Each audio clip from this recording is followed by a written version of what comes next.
ask them if you have questions throughout the presentation. If it's helpful for you to put questions in the chat, that is totally fine as well. And Bonnie will kind of help me keep track of those and we can address them at the end or if there's kind of stopping points along the way. So I'm going to cover a little bit about what food insecurity is, what it looks like, and then move on to food insecurity on college campuses and what we're specifically doing here at Davidson to make sure our students have their needs met. So first of all, I think that it's really important before diving in to actually establish some definitions about this issue to make sure that everybody understands it.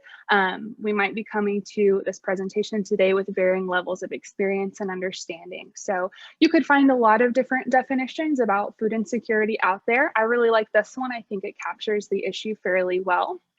Food insecurity is the limited or uncertain availability of nutritionally adequate and safe foods, or the ability to acquire such foods in a socially acceptable manner. So it's really important to realize that we're not just talking about access to quantity of food, but also quality, and that choice piece is really important as well. Do I have access to the foods that work for me and my diet and what I'm looking for? And then in contrast, food security is the state of having reliable access to a sufficient quantity of affordable, nutritious foods. I mentioned that I've done some personal research into this topic. And one thing that really stuck out to me when I was going through that process, I interviewed students who were food insecure. And one thing that they said when I asked them what food security would look like for them was they said it looked like not stressing about having enough, but also feeling like you had the freedom to choose what you put in your body instead of just putting in, you know, whatever you could access at the moment. So that piece of choice is really important when it comes to truly being food secure. In the US, food security is kind of measured on this sliding scale. This is from the United States Department of Agriculture. So you see a family or household or individual has high food security if there aren't really any problems or concerns about having enough and having access to the foods that I want to use. Marginal food security, there might be some anxiety at times, but in general, quality and quantity are not really compromised. When we get to the bottom two tiers, that's when we're really talking about food insecurity, low food security, or very low food security. At low food security, households might have to reduce quality, so they might not be getting their first choice or have all of the options that they want, but they're generally getting enough food and eating patterns aren't really disrupted. Whereas at very low food security, people might find that they're skipping meals more often and really not having enough. So that's kind of the sliding scale at which we measure when we're talking about food security. On a more personal sense, when we think about what food insecurity might look like, this can be kind of a nuanced issue and it can play out in a lot of ways in people's lives. So here's just a few examples. Food insecurity might look like being unsure of where your next meal is coming from, feeling anxious about running out of food, choosing between groceries and other bills or expenses, you know, car payment, electric bill, just not having enough to go around and also put food on the table for yourself or your family. It could also look like skipping meals or eating less to save money or preserve your resources, stretch them out a little bit further, or not having adequate access to quality food sources. You may have heard the term food desert. Food desert is a geographic area where residents' access to affordable, healthy food options, especially fresh foods like fruits and vegetables, is restricted or even non-existent because they don't have grocery stores within convenient traveling distance. And so that's a huge one. It's not just, do I have enough money to purchase the foods that I want and to purchase the foods that work for me, but do I have the physical ability to get to a food source that has what I need? So that's really important to think about. Also, when you think about a lot of social services and support systems, they might use income brackets and quantitative data points to decide if someone's eligible. And I'm not saying there's anything wrong with that because we have to have some sort of framework, right, when we're talking about services. But it's important to understand that this is a nuanced issue. So sometimes money isn't the only factor here. In the United States, over 35 million people were food insecure in 2019, including 10 million children. That's information from Feeding America, which is a national organization that sources a lot of food banks nationwide with food and resources. It's important to also think about how this is pre-COVID-19, as Nellie mentioned. COVID-19, the pandemic, has really exacerbated this issue for many families and also caused many families and individuals to experience food insecurity, even if they weren't previously. So this is a very prevalent issue right here in America. It's not something that's far off being experienced other places. It's right here in our hometowns and in our home states. So now, before we sort of shift to talking about food insecurity among college students, we're going to do a quick poll that Bonnie's going to help me out with, just to kind of gauge what we think, how we think students experience this issue. So on your screen, you should see 2 questions pop up. I'll read those out loud and just click on whatever you think. This isn't for a grade or a prize or anything, so don't worry too much.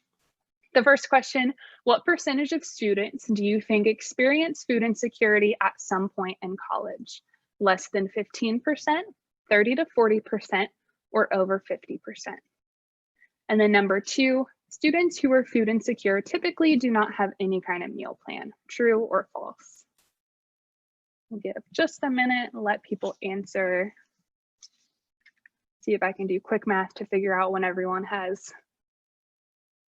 put in their answer. 20. Give it another second. A few people out there.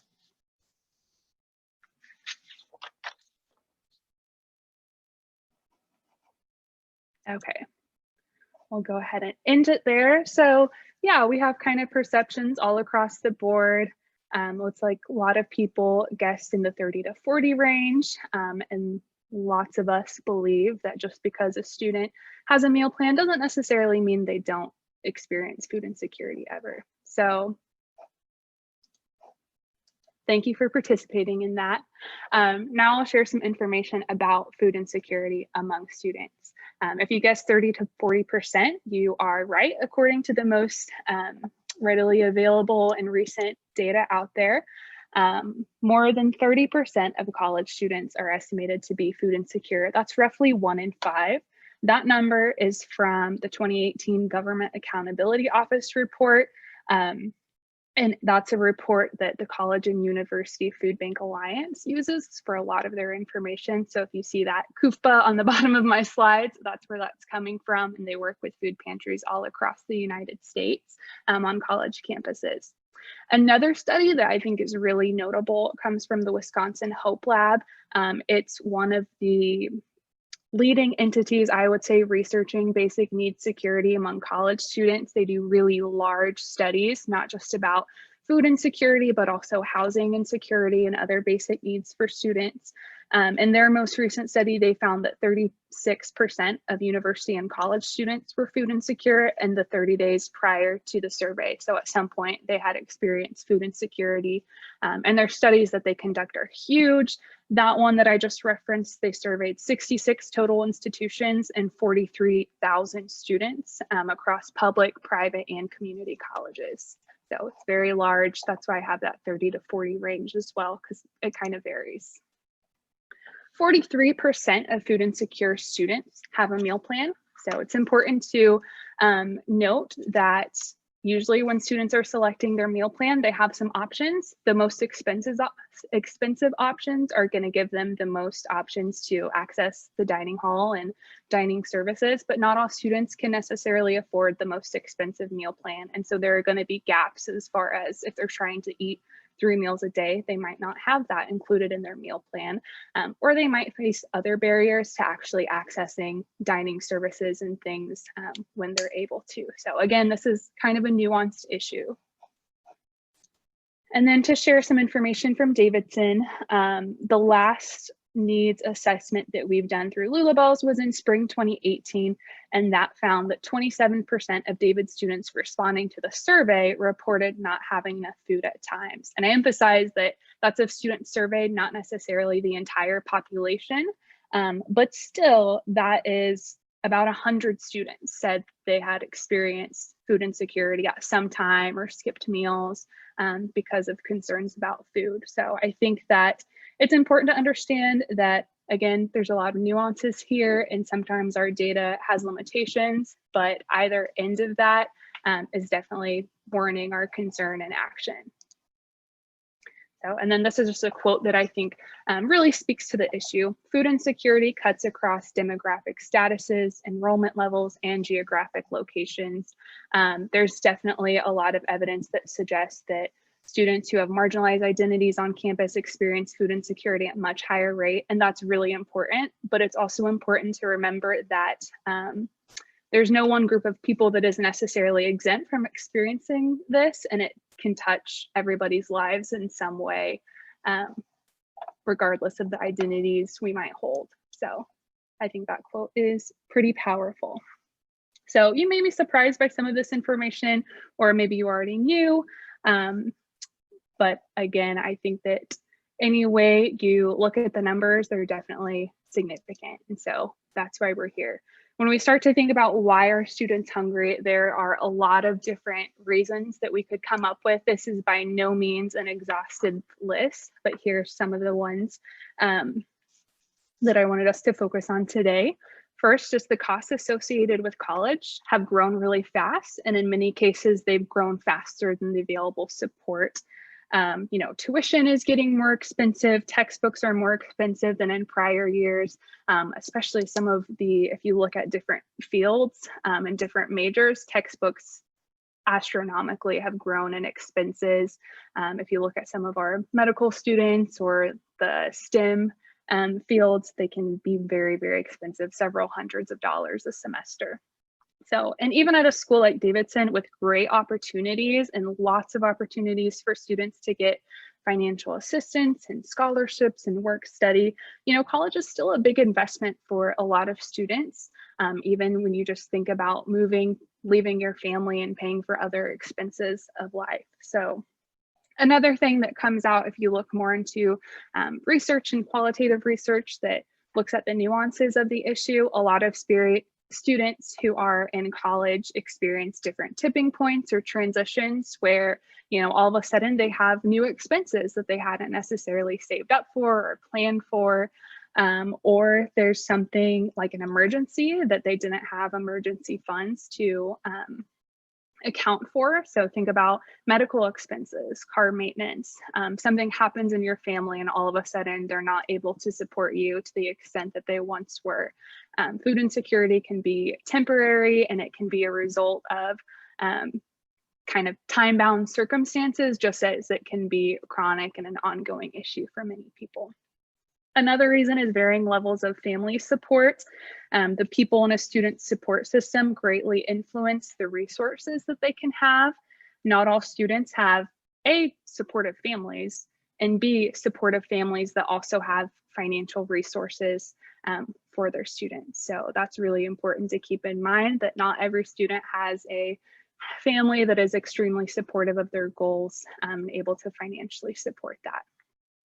Another reason is barriers to fully utilizing campus resources. And this one really sticks out to me because a lot of times it's just a lack of resource awareness. You might see this especially with students from low income and first generation backgrounds. If you don't know that there are resources out there to help pay for college, or resources here on campus once you get here to make that time better for you, then you can't utilize those resources. So sometimes it really is just lack of getting the word out about different campus resources. And then lastly, physical barriers. So again, think about food deserts. Sometimes colleges are in sort of secluded places from a community. So there might not necessarily be a grocery store across the street or down the road.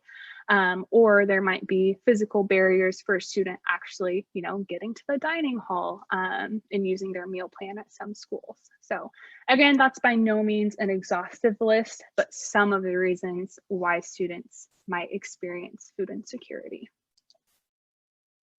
So I'm a very visual person. So when we start talking about the impact of food insecurity, I have a couple ways for us to sort of visualize what that looks like in the lives of our students. The first one is Maslow's hierarchy of needs. I'm guessing that almost everyone has seen this before, if not everyone. It's definitely very famous, but I think it's really helpful for thinking about how this impacts the lives of our students. So if you're not familiar, the basic idea behind Maslow's hierarchy of needs is that certain needs, such as food, water, shelter, security, are really foundational for other pursuits in our life. So for example, this bottom layer, the physiological needs and safety needs, they have to come before we can actually build meaningful relationships, feel like we're accomplishing things, and ultimately achieve our full potential. So when you think about what happens on a college campus and what we are trying to do for students while they're in college, a lot of that work happens right here in this belongingness and love section and esteem needs. Students are building personal and professional relationships. We're trying to, as educators, help facilitate that and encourage them to do that. They're understanding more about their own identities. As an educator, I want to be equipping students with knowledge and skills that they need to go realize their potential and contribute to the world. So we're thinking sort of aspirationally about the future after college. And that mission is so much more difficult if we have students whose basic needs aren't being met. How can I ask a student to focus on something in the classroom or focus on achieving a goal if they're hungry? Is essentially what that comes down to. And then here's another little visual. You might have seen this before as well. This is the wellness wheel. If you Google it, you'll find almost every campus recreation department all over having their own different image for what this looks like, which always kind of makes me laugh. But I like to look at this image because it kind of shows the different aspects of wellness. And when we talk about health, there's so much more than the physical health that we should also be thinking about. And when you review research out there, or even just kind of think about the different impacts that food insecurity might have on everyone, you can think about an impact connected to almost every, if not every, section of this wellness wheel.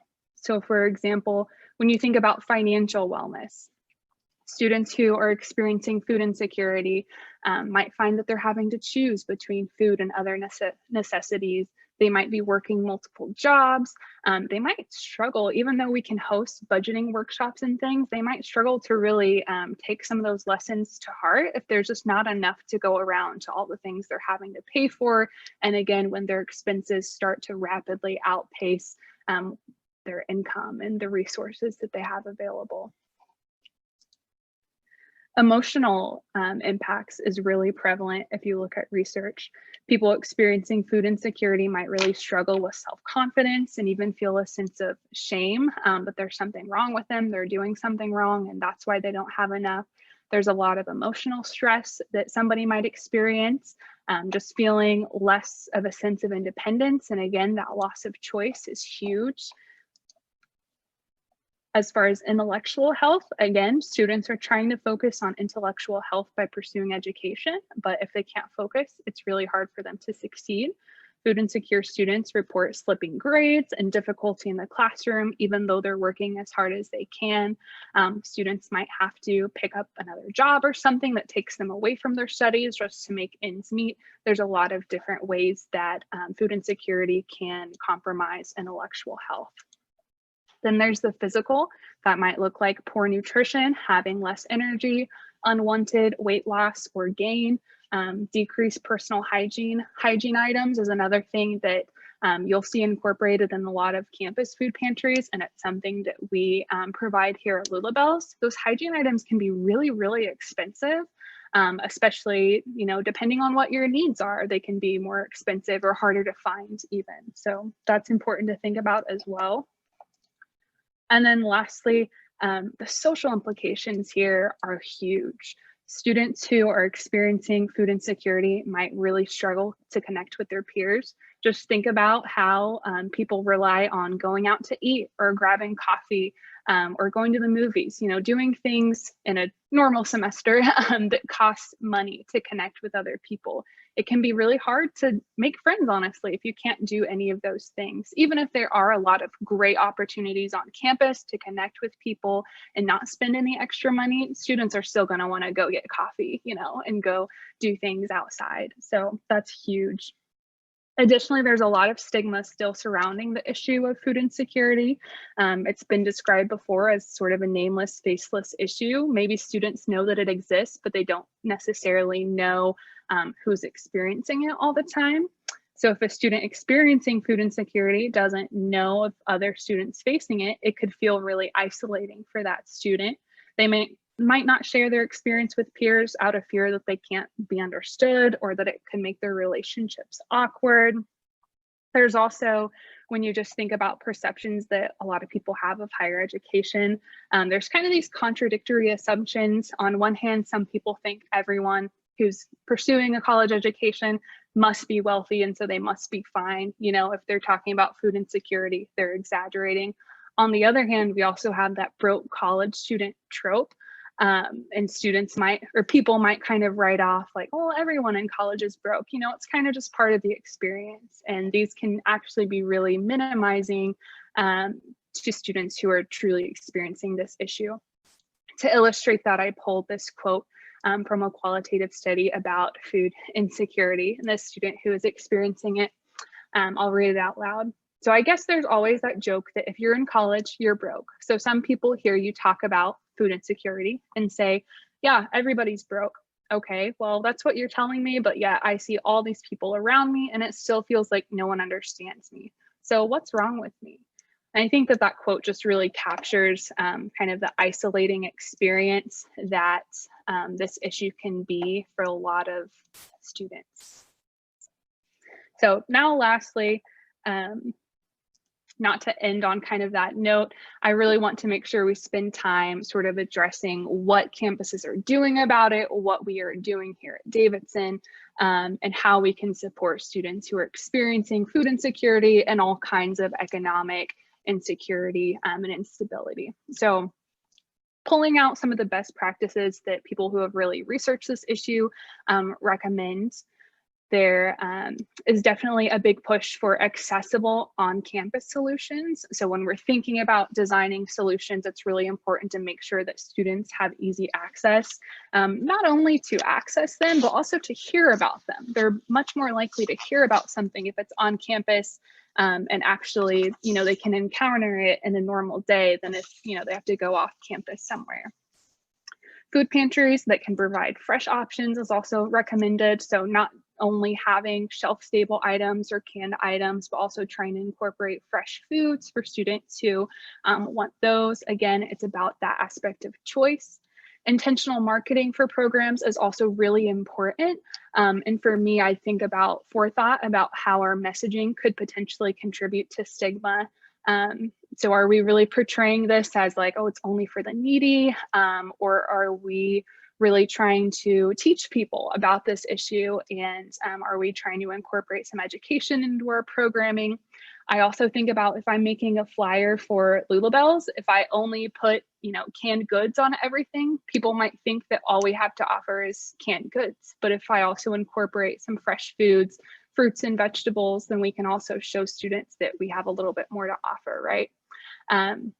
And this goes back to donors too. So really making sure that you're marketing to people who are supporting, which we are very thankful to have a lot of amazing supporters of Lula, helping people realize what you need and not just, kind of leaving it up to assumption. So that marketing piece is really important in having an effective resource. And then also programming that combats stigma and addresses accompanying challenges. That's really important because we can give people food while they're here, but I think it's a lot more valuable, and it's important that we give people food, if they need it, but it's also really valuable for us to think about how we can make our campus more understanding of this issue and how we can make sure students facing this issue now are equipped with skills that will take them even further in life. So that's why we do things like financial literacy workshops. That's why we try to equip people with skills so that they can hopefully pay it forward and support one of these resources and be in a financial position where they feel secure enough to do that in the future, right? And then lastly, and this is bolded because it's kind of a big one, obviously the ideal solution would be to have sufficient changes in policy and practice to where food insecurity can exist, because there's enough built into our systems where people, have the resources and things they need. That's very much a long-term solution. And before that happens, we're going to keep being here and we're going to keep having food for people who need it. But I think the ultimate goal is to think about how we can solve this issue proactively before it even starts. So now I'm going to kind of talk about specific resources and things that we provide here at Lula Bells. But first, here's a little bit of background about Lula Bells. So as I mentioned, I'm the coordinator of the Lula Bell Houston Resource Center, and we opened in fall of 2017. So a little bit before I got here. I was graduating college myself around that time. But when Lula Bells opened, it was named after Lula Bell Houston, a longtime Davidson employee who's remembered for her kindness. It's a really inspiring person to read about. We have a great feature of Lula Bell on our website that I'll include a link to here at the end. When we opened, there's this goal of ensuring that all students have the ability to experience the full Davidson College experience and have their needs met, so that they can, again, focus on those things that you want to get done at college, building relationships, reaching your potential. And Lula Bells was made possible by many generous donors, including Decker Anstrom and Sherry Heemstra, in memory of their son, Tom Anstrom. And we have both Lula Bell and Tom featured, and I'll show you that on the tour so that all the students who come in can see those individuals that made this happen. Now, as far as what we provide, there's a lot of different things. I'm going to give you kind of the typical overview and a typical semester, and then the COVID modified overview as we go around on the tour. So probably the most utilized resource right now, especially, is our food and hygiene item program. So students can come in once per week. We are very clear that it's open to any Davidson College student who needs it. There's not, a bunch of paperwork or anything they have to fill out to show that they qualify. It's here for any student who decides that they need it. We have a shopping guide that kind of encourages people to eat more vegetables and also think about protein. And we have some fun things like, cake mixes and brownies, things like that. But students can come in once a week, pick out their food items and their hygiene items. Right now, they order their items online and then sign up for a time to pick up items. We don't have people physically shopping in our space. But still, again, it's really important to, whether they're doing an online order or coming in and shopping, to preserve that aspect of choice and making sure that students are, taking things that they want, taking things that they will actually use. In addition to the food and hygiene items, we also have menstrual products. Those are just available as needed. We don't put a lot of limits on how many students can take. We also do clothing rentals. So I'll show you here in a little bit on the tour, but we have suits, tops, blazers, shoes, ties, all kinds of different things students can actually rent. So that's for if students have, like, for an example, an internship or an interview, and they don't necessarily have a wardrobe of nice clothes. Some of those items can be pretty expensive. They can rent those from us at no cost. The only time there might be a cost is if they rent it a lot, and we might ask for some help to cover dry cleaning. That doesn't happen very often. We also right now are doing a winter clothing drive because we want to give students coats, scarves, hats and gloves, things like that if they need them during the colder months. So winter clothing is another part of that, and that's to keep, it's not a rental. We also have our academic resource program, which I kind of mentioned earlier. The cost of textbooks and just academic resources is really growing, and it's one of the financial burdens of college for a lot of students. Through our partnership with the Davidson College bookstore, we typically have one copy of every textbook that's been required for a class available in our library. In the past, students could rent texts for 4 days at a time. Now we've also partnered with Student Government Association, so students can rent books for an entire semester. We're piloting that this year.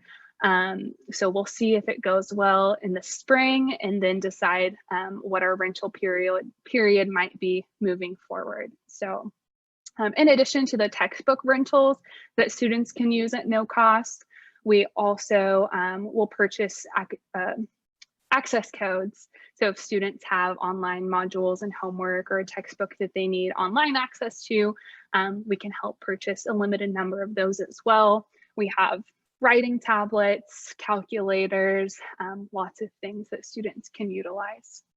Usually we have kitchen equipment students can check out, pots and pans, things like that. That's not really running this fall because we're trying to limit items, leaving and coming back in.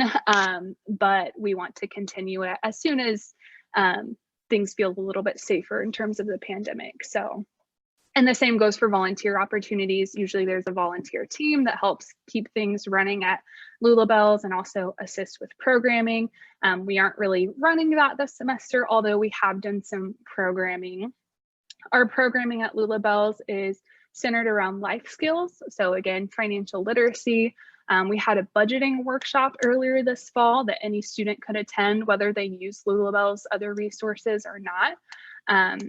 There's also in the past been workshops about, doing your own laundry, because maybe it's your first time doing it now that you're at college, sewing a button back on a shirt, anything that could be kind of considered a life skill that might be missed in other classes. We want to focus on things like that. And then social justice is another element of programming. Our Soup with Substance program is something that in the past it has been run once a month or a few times a semester, and we want to continue that.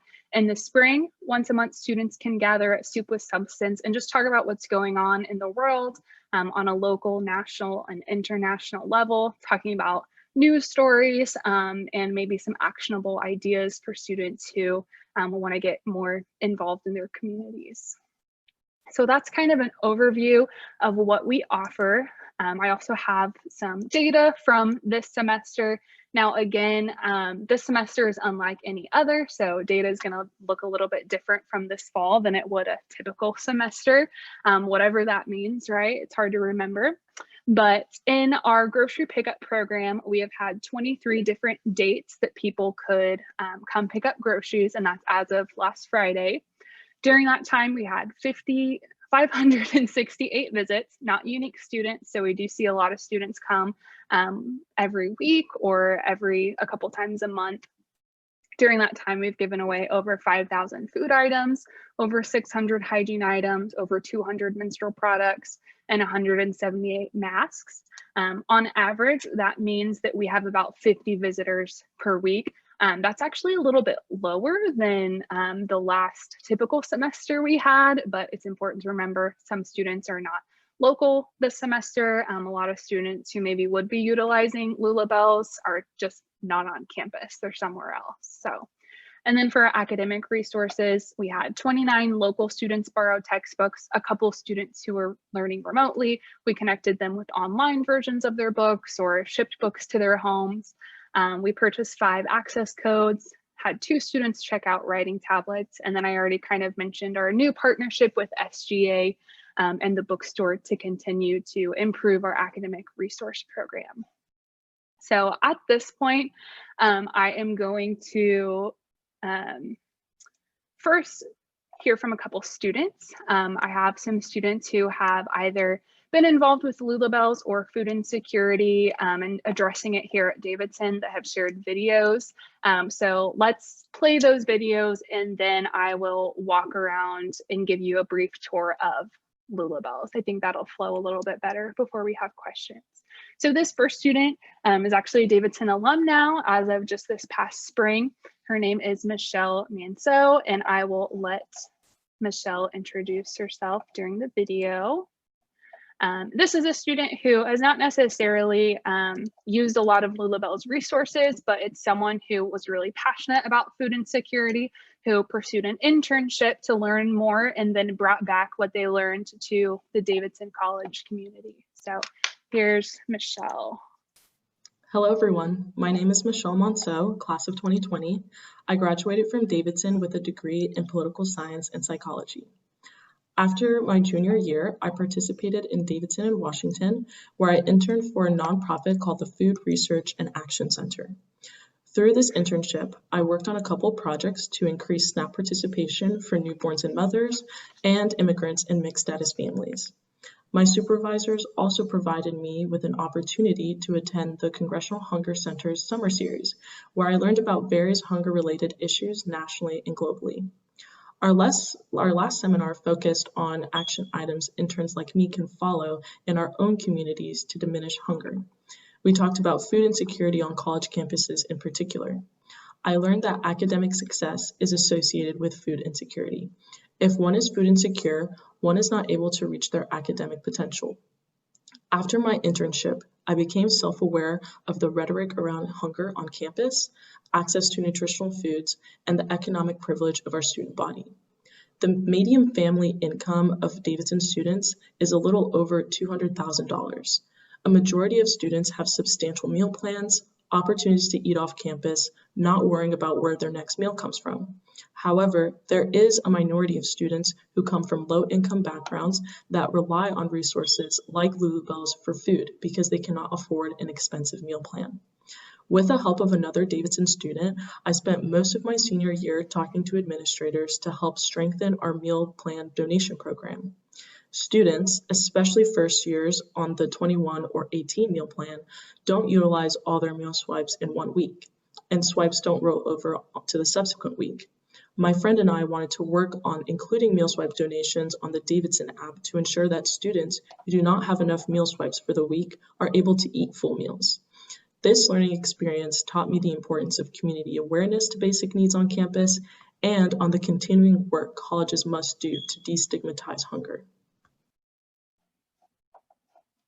Yeah, so I think that's a really awesome example of a student learning about this issue and applying what they've learned to Davidson. I will say, I didn't mention it, but Lulabelle's also helps facilitate that meal swipe donation program. So soon, actually, today, probably shortly after this meeting, we'll have a form up on our internal website for students where they can request additional meal swipes. And those are meal swipes that have been donated by students who are not necessarily using all the swipes on their meal plan. So that will help us further increase food access to students who maybe are stressed figuring out what to do for these last few weeks. And then I have another video. Whoops. This is from Emily DuVal, who also recently graduated. This is a Lulabelle's volunteer and someone who has benefited from our resources. So I will let Emily explain further. Hi there, my name is Emily DuVal and I graduated from Davidson College last spring with the class of 2020.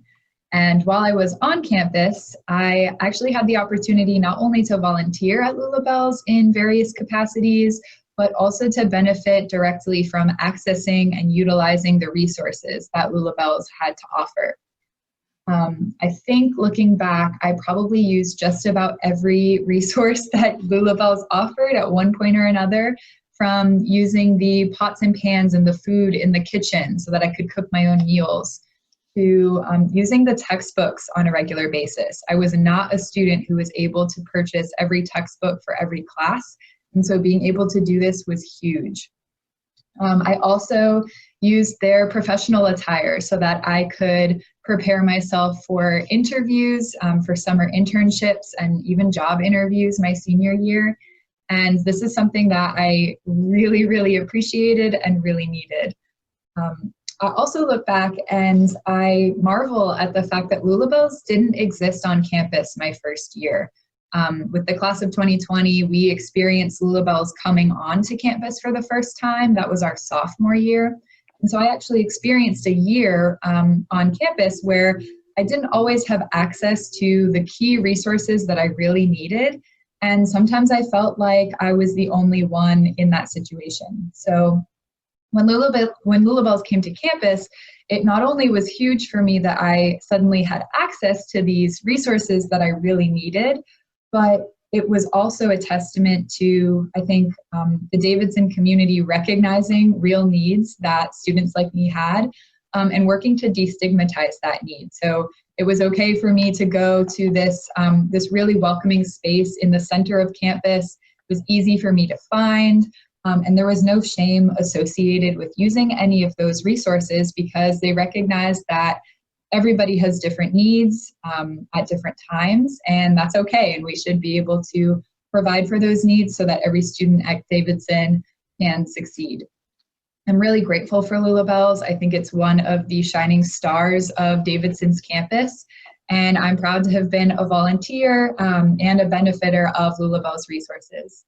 I'm sorry I couldn't be here today in person to talk about how much I love Lula Bells, but I am glad that I was able to speak today, share a little bit of my experience, and as always, go Cats. Thank you, Emily, even though she can't hear me. And then lastly, this is a final quote before I'll pick us up for our little tour. But this is another quote from a student who couldn't be here. But Julia is a sophomore who uses a lot of resources at Lula Bells. I'll go ahead and read it for everybody. As a first generation low-income student, my family struggles sending me to college and paying for tuition. Purchasing textbooks would be another burden my family would have to worry about on top of that. However, I've saved hundreds of dollars from borrowing my books from Lula Bells. Additionally, I have really appreciated the groceries. I'm able to save $20 to $30 worth of groceries a week. It also allows me to get food that I usually wouldn't spend with my own money. Their hygiene program is great too. Menstrual products are also really expensive, so Lula Bells providing this and other products assists me tremendously. So I thought it would be great to hear from a few students about why this should exist. Again, this kind of helps to bring a name and a face to that issue and realize these are real students experiencing these challenges, and this is what they're saying about the resources. So at this point, bear with me for a second. I'm going to stop screen sharing and get ready to take you around Lula Bells on my laptop so that you can actually kind of see more of our space.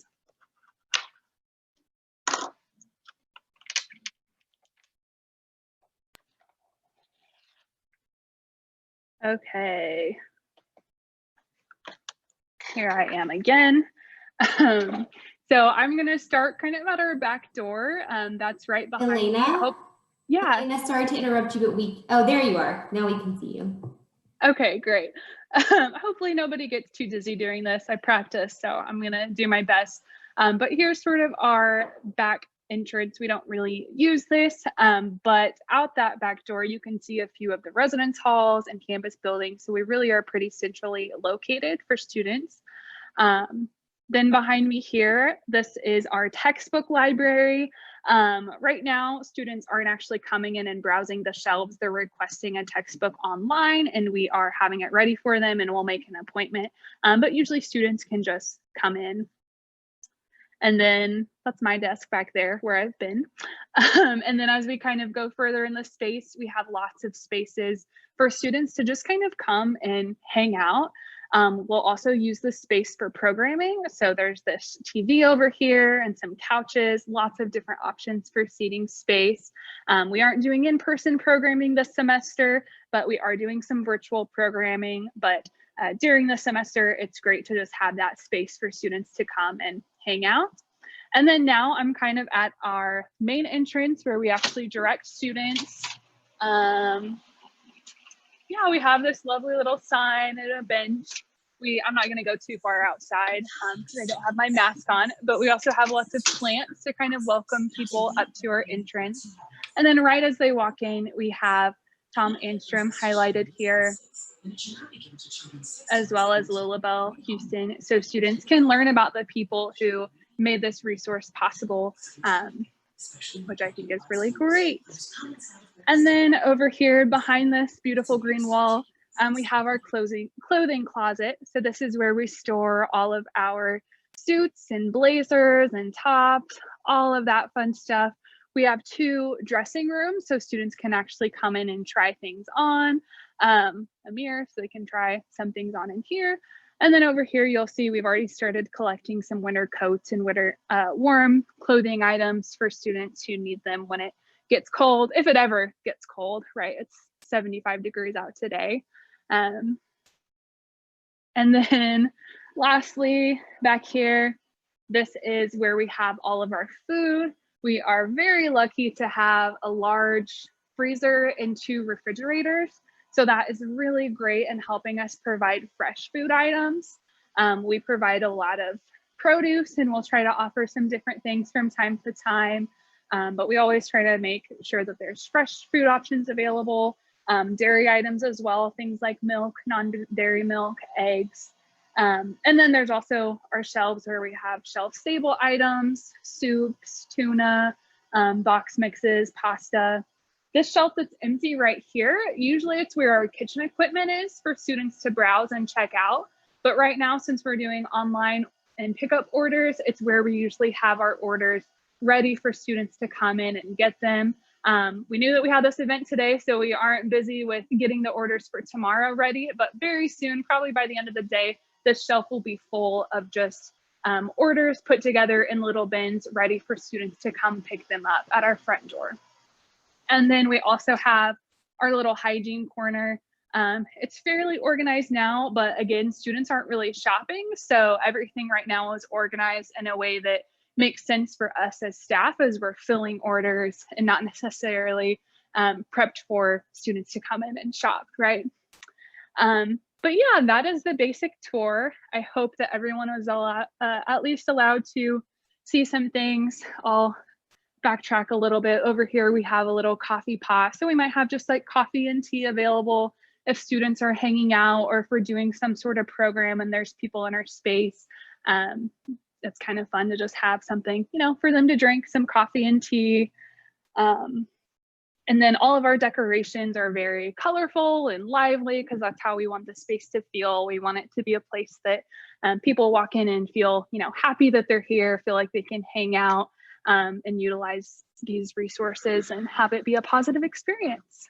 So, okay, that concludes our tour. Again, hopefully no one got too dizzy during it. I tried to do my best. So now with the remaining time, which I know is only about 10 minutes, I see that we have some questions coming in.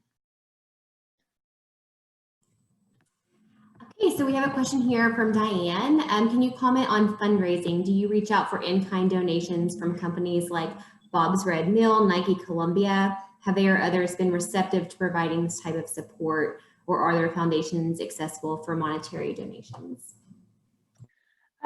So we do have the ability for people to donate funds, and actually on my closing side, I'm going to go back to screen sharing so that that information can be up for everybody.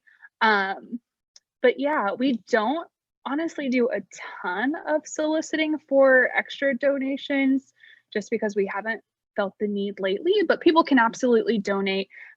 We also have a wish list on our website. So I have this down here, bit.ly/LulaBells. That takes you to the page on our Davidson website where you can learn more about how to support us financially and our current needs. We have an Amazon wish list. I've also listed some of our priority needs on that document so you can see.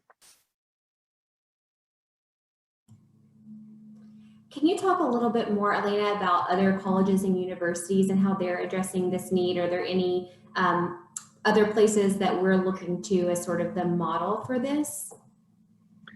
Sure. So I think that, again, the food pantry model, or offering a food pantry as a service, is really popular among colleges. I kind of mentioned at the beginning that LulaBells is the third place that I've worked in that offers this sort of support for students. And even among those, there's been a lot of differences in how people are able to carry out that vision, and it depends a lot on the resources you have immediately available. So some colleges, all they can really do is put some food in, you know, like a closet or a back hallway and have it available for students who come in. We are really pretty blessed to have a whole space like this and be able to provide all of these different resources that we know are also connected to food insecurity and economic instability for students. So I kind of mentioned that the food pantries are a really popular solution. I will say that not everyone has the capacity to do a client choice model, which is what ours is, when students can actually come in and shop and choose the items that are going into their cart. But that's definitely recommended.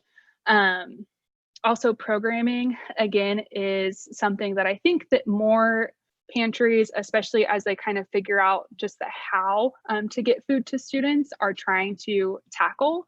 So programming is a piece that I think is important, but not all institutions have been able to come out with food resources, hygiene resources, and a programming team right away. At a lot of places, people are just trying to figure out how to incorporate this into their jobs already. I know for me, seeing, and my position is a new one, it used to be a fellow who ran Lula Bells. Having like a person who solely is focused on this is not something that a ton of other colleges are able to do. So Davidson is a little bit unique and definitely blessed in that regard to have the resources we have for Lula Bells. I hope that answers your question at least to an extent. Really, the answer is that a lot of places try to run food pantries, meal swipe programs, things like that. Thanks, Elena. I apologize if there's any background noise. The neighborhood has decided to mow right now, so sorry everyone. We just talked about that before. We did. This happened the last event too.